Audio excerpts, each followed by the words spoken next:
case anyone hasn't seen the Elon AI Kyle Rittenhouse meme, well, here's a perfect opportunity to show it as Fox News cut their feed while Elon complains off camera. Thank you, everybody. Thank you very much.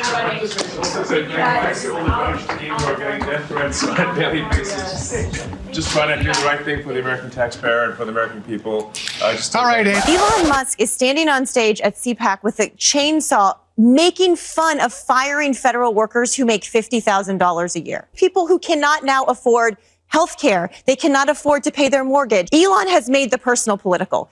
Oh, that's gonna hurt! It's another week in the Trump administration, which means another glaring opportunity to use SpongeBob's, quote, "a few moments later" meme as Trump's Secretary of Defense, Pete Hegseth, took to the cameras a few days ago to say this. Under the previous administration, we looked like fools.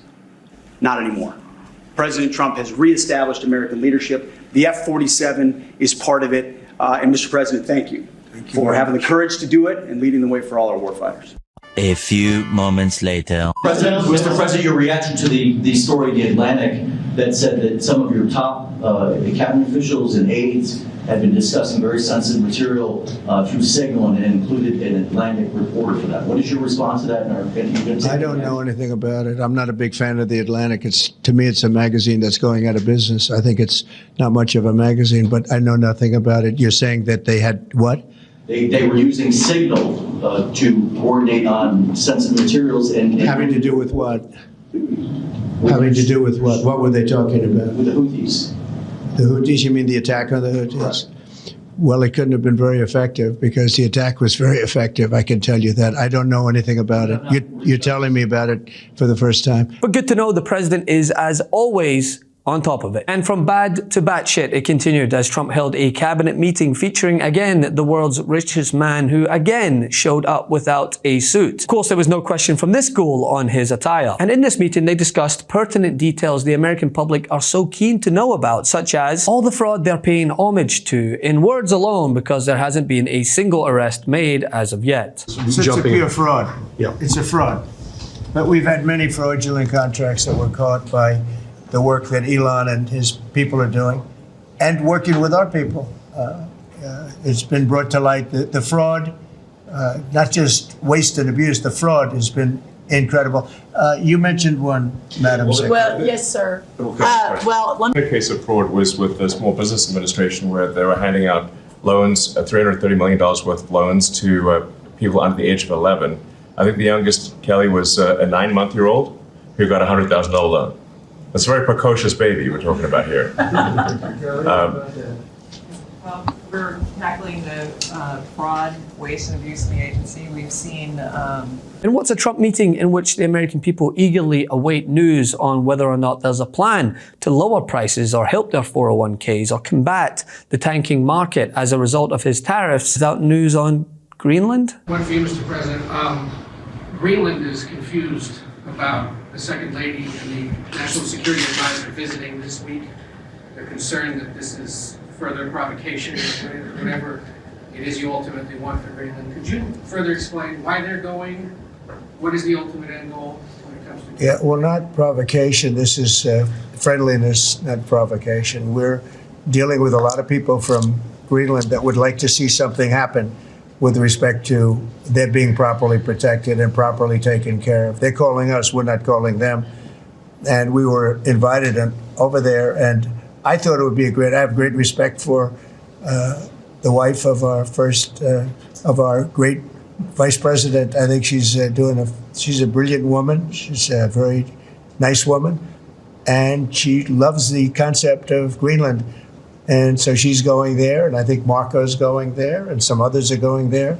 But we've been invited, and they really like the idea because they have been somewhat abandoned, as you know. They haven't been taken good care of. And I think Greenland's going to be something that maybe is in our future. I think it's important. It's important from the standpoint of international security. And if you look at the ships outside of Greenland, you have Russia, you have China, you have lots of different people and lots of different places, and it cannot go on the way it is. It's not going to go on the way it is. I'll make a statement. It's not going to happen. So they're going there, and that's purely friendship. People from Greenland are asking us to go there. We have. And as you know, anything Trump says, you can expect the exact opposite is true. Nobody in Greenland invited them there. Every person in the current governing party and leading opposition party said the wife of the vice president was not invited, and they simply did not want her to come. They hate the idea and the entire MAGA movement, as was proven when they held the largest rally in Greenland's history to show their opposition.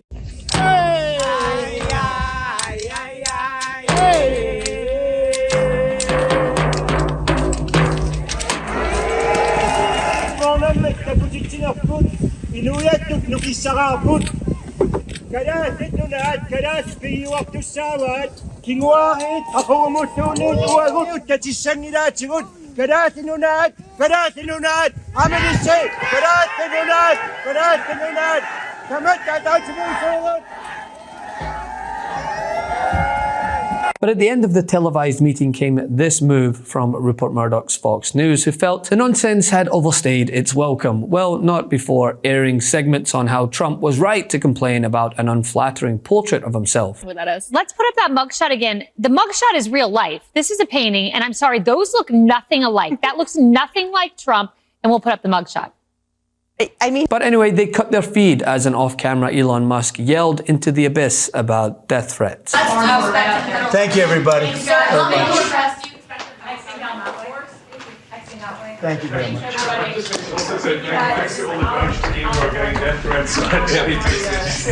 Just trying to do the right thing for the American taxpayer and for the American people. All right. This comes as CNN documented Elon's approval rating. I know, not only is he an unelected official reaping havoc on the country, but he gets his own opinion section in the polls. Well, the results were much like the response he got to his "I'm 12 and edgy, give me attention" stunt at the dinner table. Yeah, I mean, I have rarely ever seen any change of perception as dramatic as this one. I mean, Elon Musk's net favorable rating, it's dropped from plus 24 to minus 19 overall from 2017 to 2025.